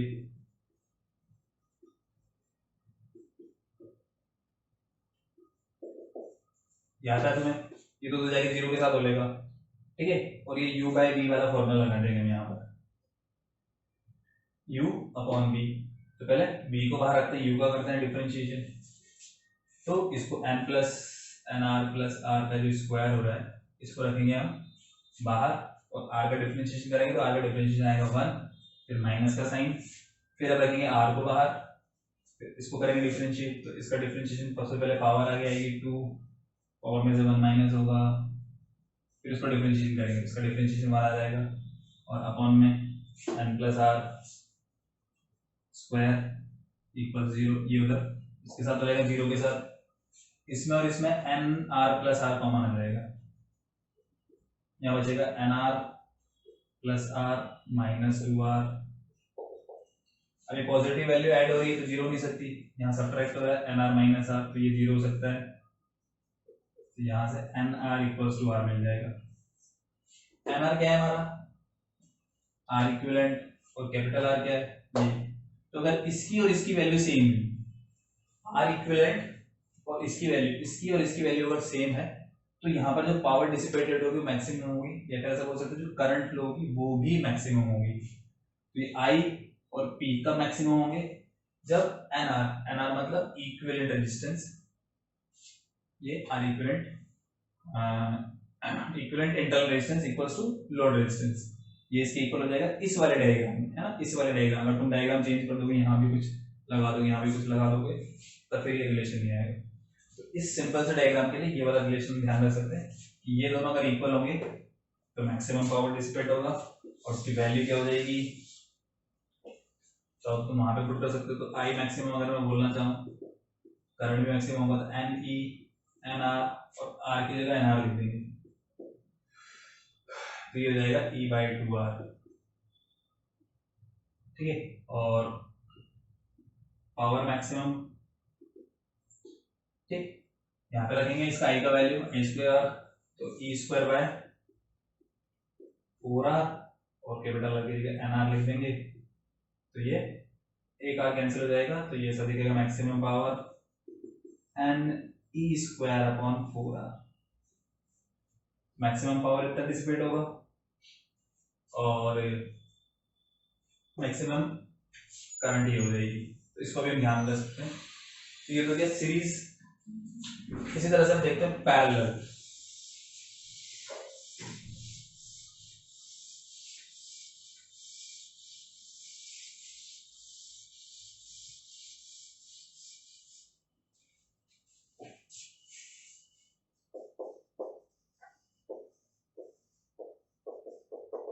पैरेलल कॉम्बिनेशन,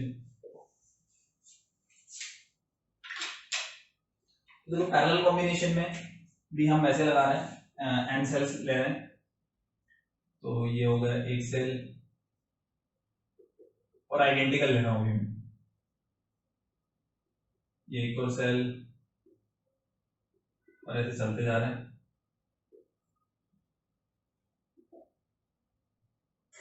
ठीक है। तो टोटल ऐसे एन सेल्स हो गए, ई और आर। ये बैटरी लगी, बैटरी, और ये लोड रेजिस्टेंस लगा हुआ है, बैटरी तो लगा दी हमने।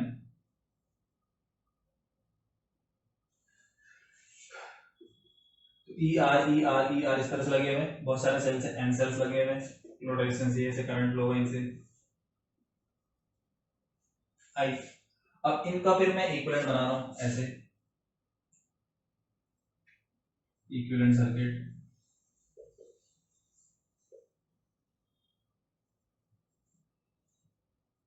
ये कैपिटल आर वही है, और ये करंट फ्लो है आई इसके अंदर।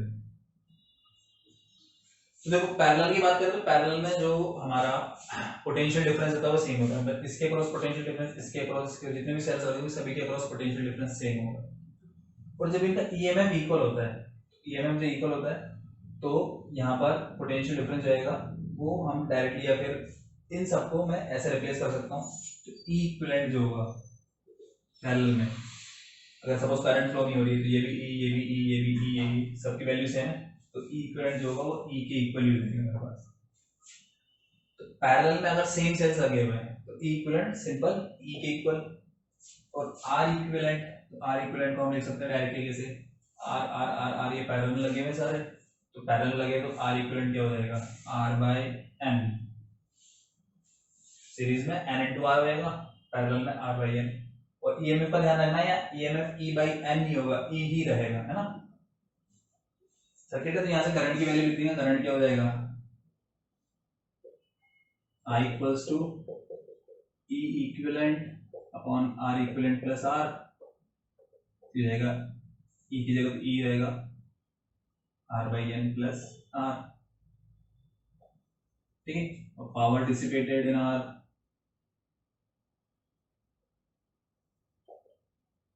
क्या हो जाएगी वो आई स्क्वायर आर,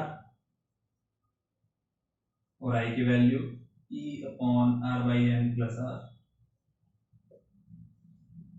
फिर अगर मैक्सिमम पावर निकाले, maximum power dissipate,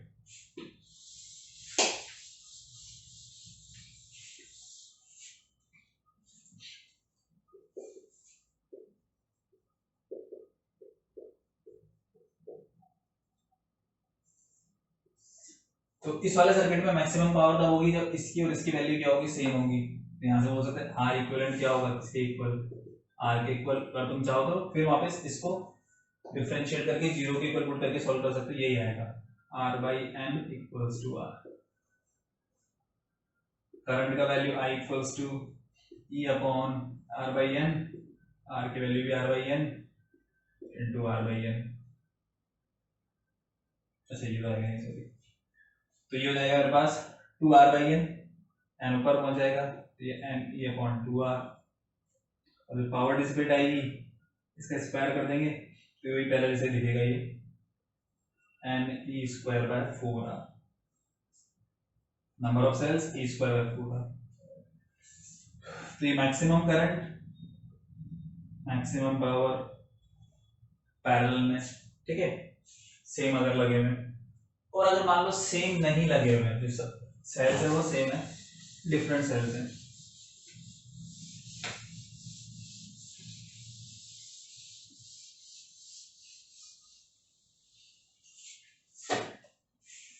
if different cells are connected in parallel,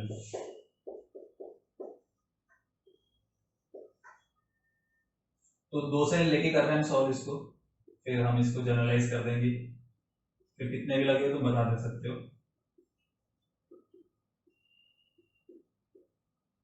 तो सपोज ये दो सेल ऐसे लगे हुए हमारे पास,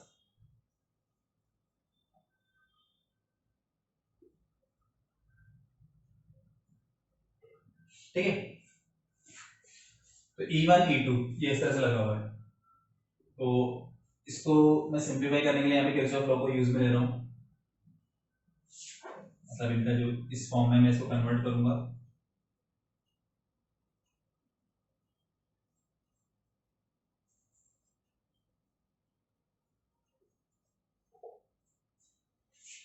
ठीक है, तो यहाँ पे मान लेते हैं यहाँ पे I1 करंट फ्लो रहा है, यहाँ पे I2, और इन दोनों का सम यहाँ पे जा रहा है I1 प्लस I2। देखिए इधर से I1 इधर से I2, तो यहाँ पर I1 प्लस I2 जाएगा। प्लस माइनस साइन तुम बना सकते हो, इस पे प्लस माइनस बना दिया, इसमें I2 इधर जा रहा है तो इस पे प्लस माइनस, इसमें I2 इधर जा रहा है तो प्लस माइनस, बैटरी के तो पहले से ही होता है, तो सब प्लस माइनस बन गया। अब कोई भी दो लूप ले लेते हैं, तो एक लूप में ये वाला ले रहा हूँ, नाम लिख लेते A B C D E F, तो A B D E A, ये बड़ा वाला ये वाला लूप।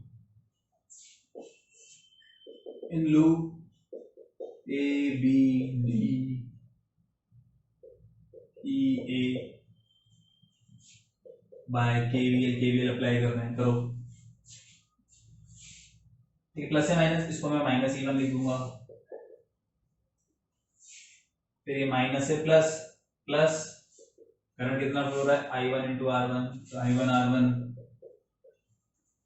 यहां से घूम के माइनस से प्लस, इसको भी plus, R I1 plus I2 equals to 0, E1 को उधर ले जाते हैं, जैसे देखिए I1 R1 plus R I1 plus I2 equals to E1, ठीक है।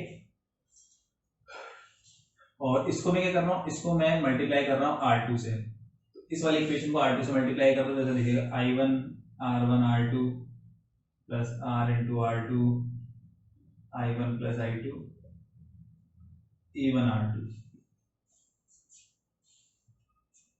ठीक है। इसको इक्वेशन नंबर 1 डाल देते हैं। एक लूप में बना रहा हूँ यहाँ से, ये वाला, इस वाले लूप पर F C D E F, in loop F C D E F by KVL।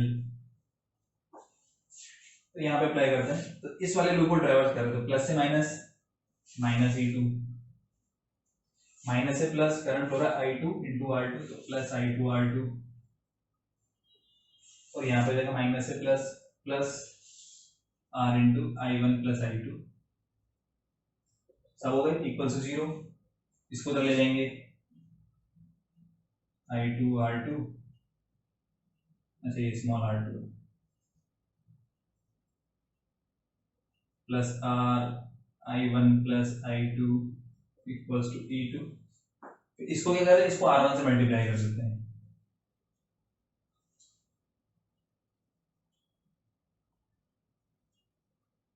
तो इसको मैंने R2 से इसको R1 से मल्टीप्लाई कर दिया। अब मैं क्या कर रहा हूँ, दोनों को ऐड कर रहा हूँ, इक्वेशन 1 प्लस 2, इसको इसको ऐड करो, तो देखो जो ऐड करेंगे तो यहाँ पर R1 R2 है, यहाँ पे भी R1 R2, R1 R2 common आ जाएगा, I1 प्लस I2 बचेगा यहाँ पर,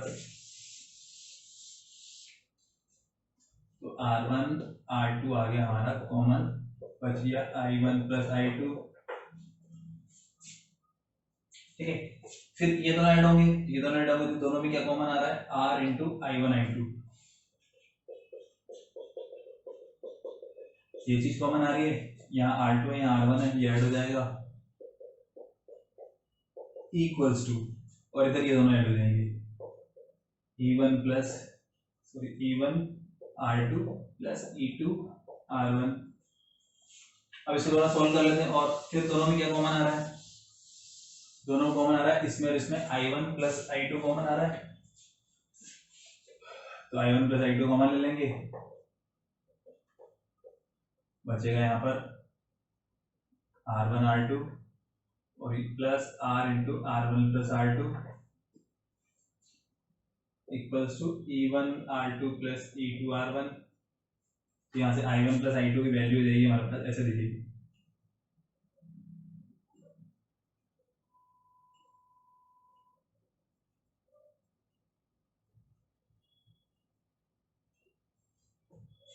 ऐसा बन जाएगा। अब यहाँ पर क्या कर रहा हूँ मैं, यहाँ पर कर रहा हूँ ऊपर भी R1 प्लस R2 से डिवाइड कर रहा हूँ और नीचे भी R1 प्लस R2 से डिवाइड कर रहा हूँ, तो ऊपर जब R1 प्लस R2 से डिवाइड करूंगा तो ऐसा दिखेगा,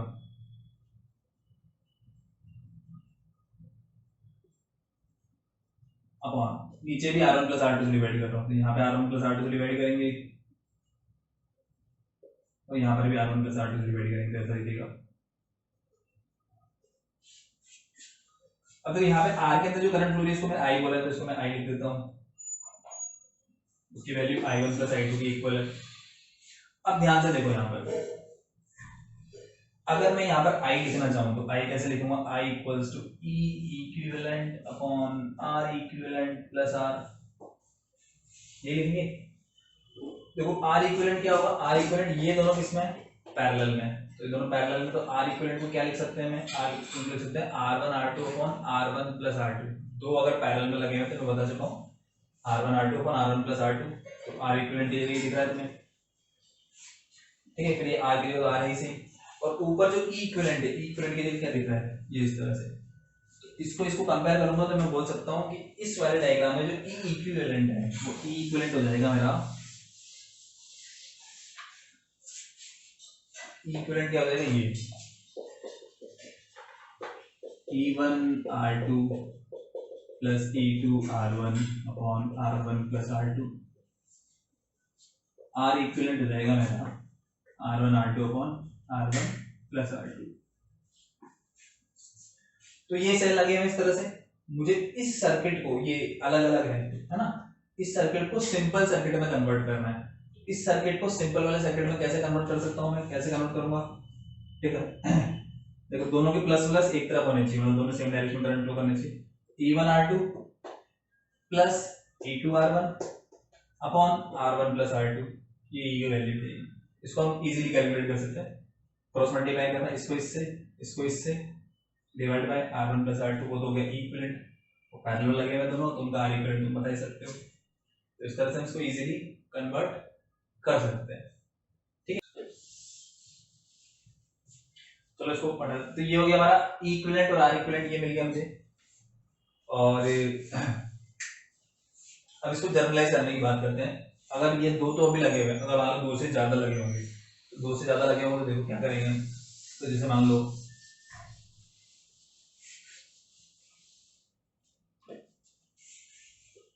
लेट ऐसे लगे हुए हैं अलग अलग, E1 R1, E2 R2, E3 R3, और ऐसे चलता जा रहा है, EN RN।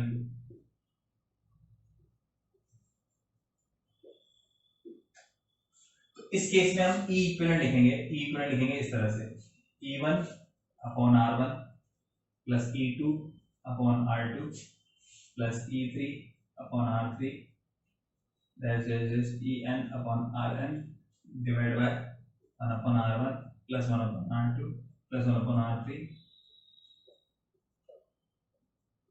तुम चाहो तो इस फॉर्मूला को यहाँ पर भी अप्लाई कर सकते हो। कैसे? सिर्फ दो तक ही खत्म कर दो, ये दो तक ही हमने खत्म कर दिया, ठीक है। तो दो तक खत्म कर देंगे तो E1 R2 E2 R1 upon में R1 R2 आ जाएगा, और यहाँ भी अपॉन में R1 R2 आ जाएगा, R1 plus R2 R1 R2 cancel, और ये सब फॉर्मूला दिखेगा। तो या फिर इसको हम ऐसे लिख देंगे, summation of EI upon RI summation of R upon RI। तो ऐसे हम इसको जनरलाइज कर सकते हैं, अगर n सेल्स लगे हुए अलग अलग तो ये कर सकते हैं। और इसमें ध्यान रखने वाली क्या क्या बात है, जैसे मान लो दो सेल्स वाले, अगर नॉर्मल दो सेल्स वाले ज्यादा आते हैं, तो दो सेल पैरेलल में लगे हों। एक तो हमने ऐसा लगा दिया जो भी थोड़ी देर पहले लगाया था, इस तरह से, ये E1 था, ये R1 था, ये E2 था, ये R2 था, और ये E था, ये R था। ये दोनों सेम डायरेक्शन करंट फ्लो हो रहे थे, तो हमने लिख दिया था E1 R2 plus E2 R1 upon R1 plus R2। अब मान लो ये इस तरह से लगा हुआ है, इसकी जो पोलरिटी है वो चेंज हो गई, इसकी पोलरिटी अपोजिट हो गई, इसकी पोलरिटी अपोजिट हो गई, तो इसको E2 की जगह मैं लिखूंगा माइनस E2, E2 की जगह लिखूंगा माइनस E2। अगर ये वैल्यू पॉजिटिव आती है, ये वाली वैल्यू सॉल्व करने पर पॉजिटिव मिलती है, तो ये वाली पोलरिटी, इस पोलरिटी को हमने पॉजिटिव लिया है, इस पोलरिटी को नेगेटिव लिया है, तो ये वैल्यू वैल्यू पॉजिटिव आती है, तो इसके अकॉर्डिंग ही इक्विवेलेंट बनेगा ऐसे, इस बैटरी के अकॉर्डिंग बनेगा इस तरह से। और मान लो ये वाला वैल्यू मान मुझे नेगेटिव मिलता है, ये वाला वैल्यू मान लो नेगेटिव मिल गया, नेगेटिव मिलने का मतलब है इसके अकॉर्डिंग पोलरिटी बनेगी, मतलब फाइनल सेल जो होगा हमारा ऐसे बन जाएगा। तो जहां पर भी बीच में माइनस लग जाता है, मान लो इस तरह से और सेल भी लगे हुए हैं, फिर ये वाला ऐसे लग गया, फिर अगले वाला ऐसे लग गया, तो जो E3 आएगा वो पॉजिटिव आ जाएगा, जो E4 आएगा वो नेगेटिव आ जाएगा। मतलब मैं यहाँ पे कर दूंगा E1 positive, E2 negative, E3 positive, E4 negative, इस तरह से। तो पोलरिटी का ध्यान रखना है, पोलरिटी अगर चेंज होगी तो ये E1 E2 उसको जो भी इसको पॉजिटिव ले रहे हो तो इसकी पोलरिटी में इसके साइन के आगे माइनस लगा देना। तो इस चीज का भी हमें ध्यान में रखना है, कहाँ प्लस रहेगा बीच में, कहाँ पे माइनस आ जाएगा, तो उसको भी हम ध्यान में रखेंगे। इसके आगे देखते हैं फिर, जैसे मान लो सीरीज में भी अगर पोलरिटी चेंज होती है तो उसको नोट से अलग से लिख लेते हैं, नोट में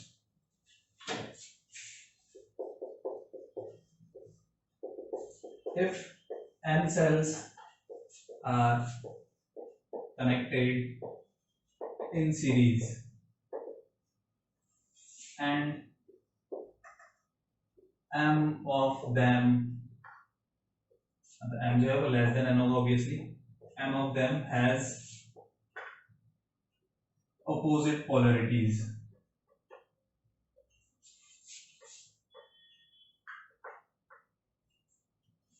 then E equivalent क्या लिखेंगे देखो, जैसे मान लो मेरे पास 10 सेल है,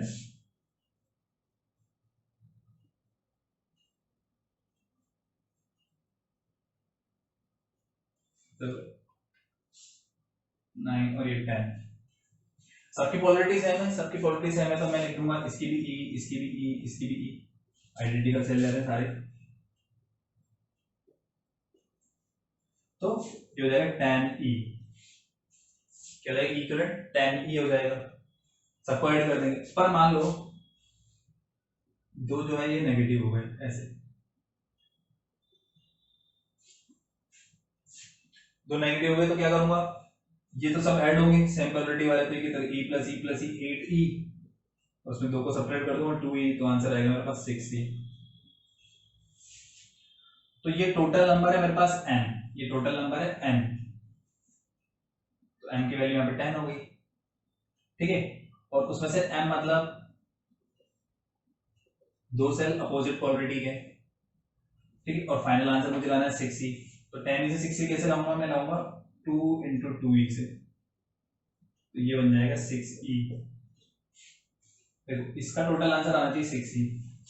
टोटल कितने सेल्स है, 10 सेल्स सीरीज में कनेक्टेड है, उसमें से m की पोलरिटी अपोजिट है, तो इक्विवेलेंट क्या आएगा ये, तो इसको मैं जनरलाइज कैसे लिख सकता हूँ, इसकी जगह लिख दूंगा ne और 2 और ये m हो जाएगा 2m e, ये n - 2m e, तो इक्विवेलेंट जो है वो इक्विवेलेंट को लिख देंगे हम n - 2m × e। तो जैसे मान लो तुम्हारे पास टोटल 20 सेल्स हैं आइडेंटिकल सेल्स, उसमें से दो की पोलरिटी अपोजिट है, ये 5 की पोलरिटी अपोजिट है, तो m की वैल्यू 5 ले लेंगे, तो ये आंसर आ जाएगा हमारे पास 10e। तो ये चीज भी हम ध्यान में रख सकते हैं, ठीक है। तो जो अपोजिट पोलरिटी में लगे होंगे वो सब्ट्रैक्ट हो जाएंगे, ठीक है, और जो सेम सेम पोलरिटी में वो ऐड होंगे और अपोजिट वाले सब्ट्रैक्ट हो जाएंगे, फाइनल आंसर मिल जाएगा हमें। अब जैसे मान लेते हैं मिक्स में कनेक्टेड, मिक्स ग्रुपिंग भी ले लेते हैं, मतलब पैरेलल भी लगा देते हैं और सीरीज भी लगा देते हैं, और यहाँ पर हम आइडेंटिकल ही ले रहे हैं, अलग अलग नहीं लेंगे, तो उसको लिख लेते हैं मिक्स्ड ग्रुपिंग। मिक्स ग्रुपिंग में क्या ले रहे हैं हम, लेट टोटल सेल ले रहे हैं हम m × n, mn cells into लिख लेते हैं, आइडेंटिकल है,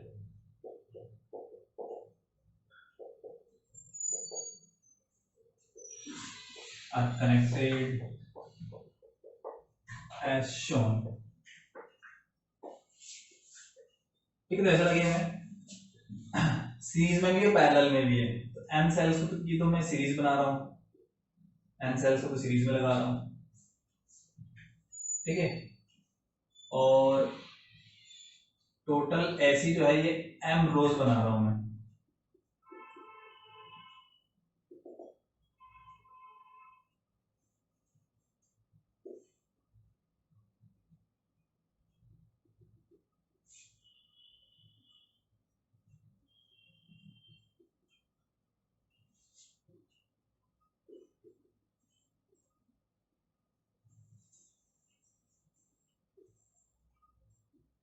सारे आइडेंटिकल है, ये E R E R E R,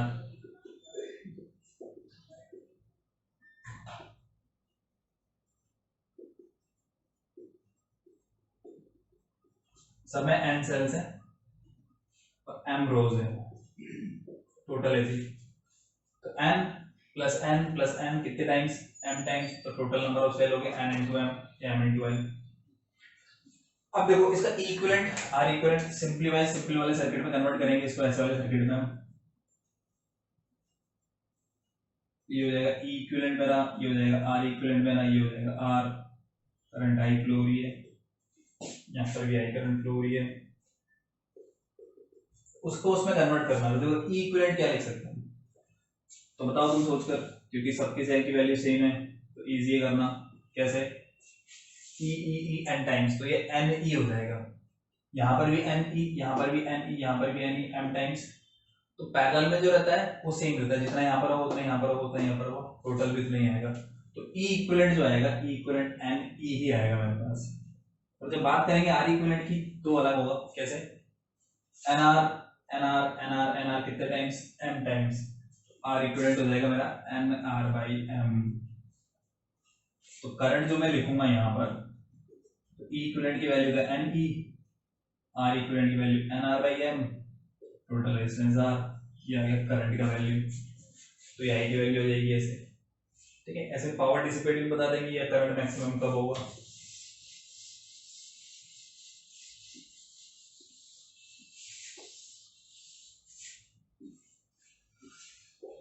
power I square are,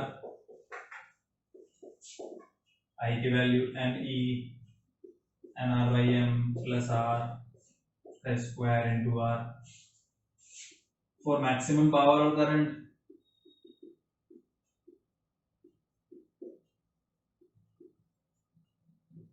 maximum power और करंट के लिए क्या होना चाहिए, इसकी और इसकी वैल्यू सेम होनी चाहिए। तो इसकी वैल्यू कितनी है और ये दोनों को इक्वल कर देंगे, तो n are by m equals to capital are.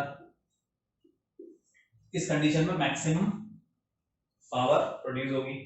Number of cells पता ही एम इंटू एन सेल्स है हमारे पास, और ये जो वैल्यू पुट करेंगे आर की जगह एन आर बाई एम यहाँ पर वो करंट के फॉर्मूला में भी, तो पी मैक्सिमम आर मैक्सिमम आ जाएगा, ठीक है। तो ये हमारे मिस ग्रुपिंग हो जाएगी, इसको भी तुम लिख सकते हो, सॉल्व कर सकते हो इजीली, ठीक है। तो कॉम्बिनेशन ऑफ सेल्स के बाद अगर हमारे पास दो तीन ज्यादा सेल लगे हुए हैं तो उनको हम क्या कर सकते हैं, सिंप्लीफाई करके एक सिंपल सर्किट बना सकते हैं। सिंपल सर्किट बना के फिर उसको हम इजीली सोल्व कर सकते हैं अगर एक से ज्यादा सेल लगे हुए हैं, ठीक है। तो सर्किट को जितना छोटा करके ट्राई करेंगे सोल्व करने का तो जल्दी सोल्व हो जाएगा हमारे पास, जल्दी उसका आंसर आ जाएगा। तो जो हमने पढ़ा इससे रिलेटेड जो हमारे क्वेश्चन है, इससे पहले किरचॉफ लॉ पढ़ा, उससे पहले कॉम्बिनेशन रजिस्टर पढ़ा, तो इन सबसे रिलेटेड तुम्हारे क्वेश्चंस एनसीईआरटी में दिए हुए हैं, उसके अंदर सोल्व्ड एग्जांपल भी, तो उनको भी तुम सॉल्व करना है तुम्हें, ठीक है, बुक के अंदर, एनसीईआरटी बुक के अंदर, और उसके एक्सरसाइज के क्वेश्चंस भी करने हैं एनसीईआरटी। फिर जो कंप्लीट हो जाएंगे इतना जितना पढ़ा है उससे रिलेटेड, फिर तुम्हें इसी के रिलेटेड एग्जाम्पल के क्वेश्चंस करने हैं, उसके हो जाएंगे फिर तुम्हें प्रीवियस ईयर के क्वेश्चंस करने हैं। तो तुम्हें पता है क्या क्या क्वेश्चंस करने हैं, और किसी के भी रिप्लाई आ नहीं रहा डाउट से रिलेटेड कि सर ये इस क्वेश्चन कैसे करेंगे, कुछ मतलब तुम अभी करंट इलेक्ट्रिसिटी या तो तुमने स्टार्ट नहीं किया होगा पढ़ना, ऐसा कुछ है, तो ज़्यादा से ज़्यादा तुम्हें डाउट्स वगैरह पूछने। अब नेक्स्ट लेक्चर में क्या करेंगे, हम नेक्स्ट लेक्चर में अच्छे से तुम्हें पूरा इसको पढ़ लेना है, फिर जितना हमने अभी तक पढ़ा है इससे रिलेटेड जो प्रीवियस ईयर्स के पेपर्स में जो क्वेश्चंस हैं अच्छे अच्छे उनको हम सॉल्व करेंगे नेक्स्ट लेक्चर में, और जो हमारे एनसीईआरटी के अच्छे अच्छे क्वेश्चन है उनको भी सॉल्व करेंगे, कुछ एग्जाम्पल क्वेश्चन उनको भी सॉल्व करेंगे यहीं पे। तो क्वेश्चन की प्रैक्टिस करेंगे ज़्यादा और तुम्हें भी प्रैक्टिस करनी है। और इसी बीच में नेक्स्ट लेक्चर, अभी के लेक्चर के बाद तो तुम्हारे डाउट्स वगैरह पूछ सकते हो, तो उनसे से उसी डाउट क्लास में हम उसी क्लास में डाउट क्लास भी बना देंगे उसको, ठीक है, और क्वेश्चन सॉल्व कर लेंगे। तो क्वेश्चन करो तुम ज़्यादा ज़्यादा, जो भी तुम्हारे डाउट्स आता है फिर उसको हम यहाँ पर वीडियो सोल्यूशन में बताएंगे, ठीक है। तो आज के लेक्चर में इतना पढ़ेंगे, ओके, थैंक यू।